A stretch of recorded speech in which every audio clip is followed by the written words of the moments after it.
to get our lines in the water real quick, and once we start catching a few fish, we can start developing that pattern, see whose gear is working, and hopefully see one of those big 20+ inch kokanee that Roosevelt has to offer. Still really early in the morning with low light, so I'm running on my two setups, the YBC Trout Kokanee Dodger in a white blade, and I even put glow tape on top of it, a little bit of pink crackle just to create some contrast, and then I just charged up the glow tape. I really want to make sure these fish can see us, especially in this dirtier water than what this lake is used to seeing. So I have that one, and then I'm also running, it's candy corn, essentially a pink tip rainbow, fast limit Dodger, and that's gonna have a lot of contrast as well. And even on that, on the backside where it's normally just silver, I put a little bit of glow tape on that too, just to create that contrast, so make sure these fish can actually see as we come through. Corn, corn, corn. All right, time to load it up with some corn.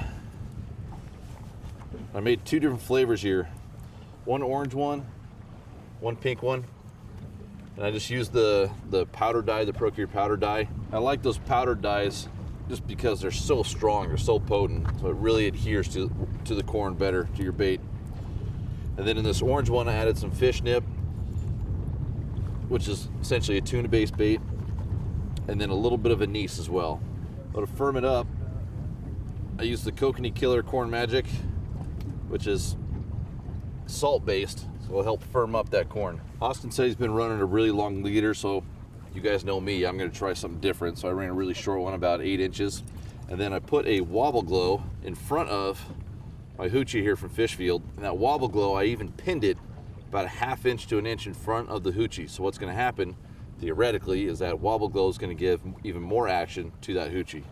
Get the gear in, start fishing, bro. Cold.